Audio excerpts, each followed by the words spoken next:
அன்றாடம் நம்ம வீடுகள்ல சமையல்ல பயன்படுத்துற கீரை என்னன்னு பார்த்தீங்கன்னா கொத்தமல்லி கீரை. அத பச்சையா அப்படியே சாப்பிடும்போது மேலும் சிறப்பு. அந்த வகையில இன்னைக்கு நம்ம கொத்தமல்லி துவையல் எப்படி செய்யறதுன்னு தான் பார்க்க போறோம்.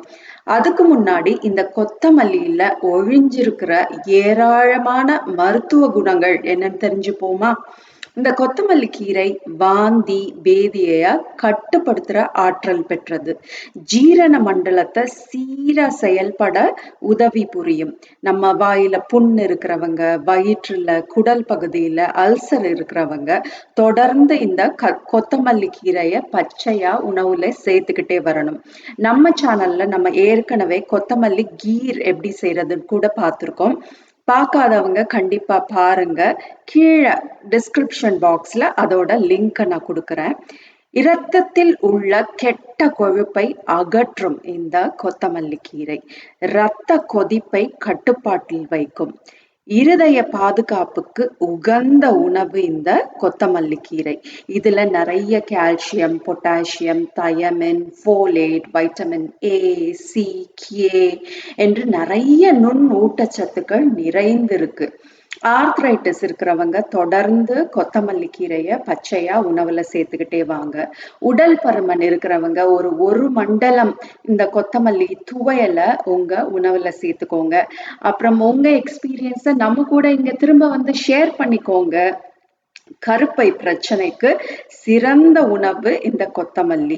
டிஸ்மெனோரியா என்று சொல்லப்படும் பெயின்ஃபுல் மென்ஸ்ட்ருவேஷனாக இருந்தாலும் சரி, இல்லை இர்ரெகுலர் பீரியட்ஸ் இருக்கிறவங்க, இல்லை பாலிசிஸ்டிக் ஓவேரியன் சிண்ட்ரோம், இந்த மாதிரி எந்த பிரச்சனை இருந்தாலும் கொத்தமல்லி கீரையை தொடர்ந்து எடுத்துக்கலாம். இப்போ நம்ம கிச்சனுக்கு போய் கொத்தமல்லி துவையல் எப்படி செய்யறதுன்னு பார்ப்போம். அதுக்கு முன்னாடி நம்ம சேனலை சப்ஸ்கிரைப் செய்ய மறந்துடாதீங்க. கொத்தமல்லியோட மருத்துவ குணங்கள் சிறப்புகள் என்னன்னு நிறைய பேசினோம் நம்ம. இன்னைக்கு இந்த அடுப்பில்லாத சமையல் சீரீஸ்ல நான் என்ன உங்களுக்கு செஞ்சு காமிக்க போறேன்னா, முக்கியமா கொத்தமல்லி வச்சு ஒரு கொத்தமல்லி சட்னி இல்லைன்னா துவையல் மாதிரி செய்ய போறோம். இது வந்து நம்ம சமைக்க போறது கிடையாது, பச்சையா தான் செய்ய போறோம். அன்றாடம் நம்ம உணவுல பச்சையா நம்ம வந்து ரெகுலரா டயட்ல சேர்த்துக்க வேண்டிய முக்கியமான விஷயங்கள் என்னன்னு பாத்தீங்கன்னா, கொத்தமல்லி, புதினா மற்றும் கருவேப்பிலை.